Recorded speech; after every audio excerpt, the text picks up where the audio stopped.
In this video, we are continuing with symmetry, and we're going to look at a couple examples.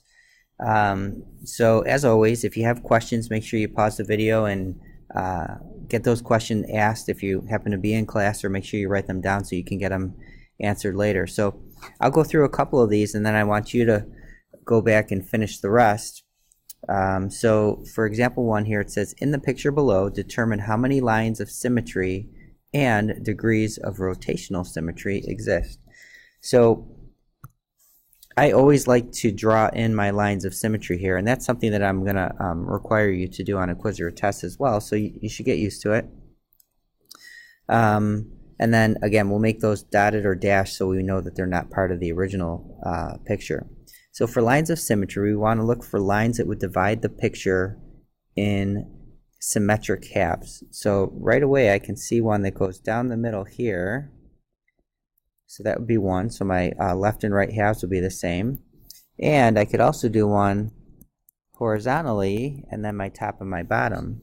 Now if you turn your head a little bit to the right and look at this more as a square instead of a diamond, you can see that I can also draw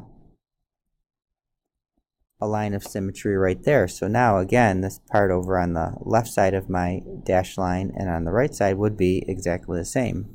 And then if we go ahead and turn our head to the left, I can draw one more line here. So I drew 4 lines of symmetry. Now let's move on to degrees of rotation.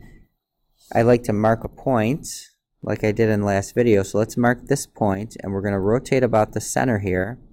And if I spin this around the center, when I rotate this point all the way over to here, it's going to look exactly like it did at the beginning. And then I could rotate it again to here. That's 2.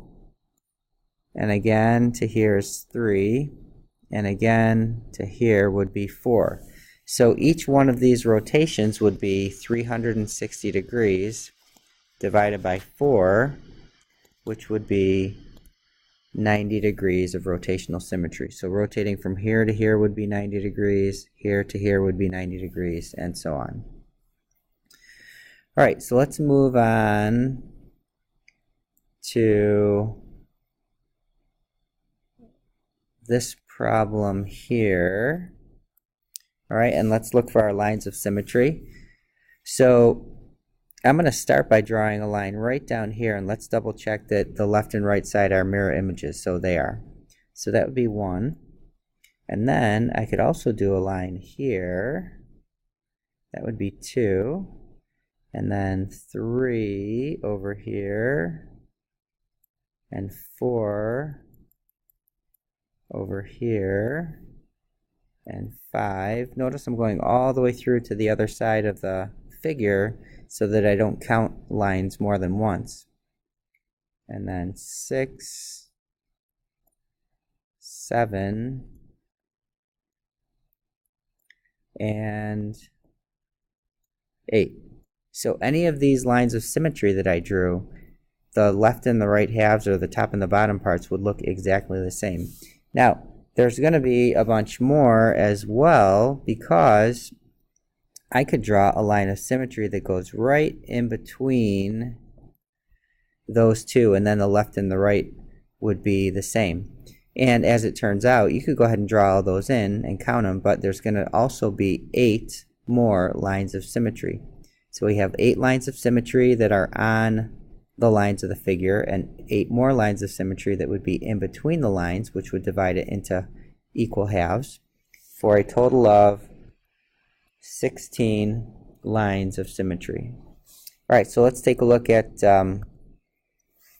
degrees of rotation. So I'm going to start here, and then if I rotate to here, that would be 1, 2, 3, 4, 5, 6, 7, 8, 9, 10, 11, 12, 13, 14, 15, 16. I could rotate this 16 different times, and each one of those times it would look exactly like it does right now.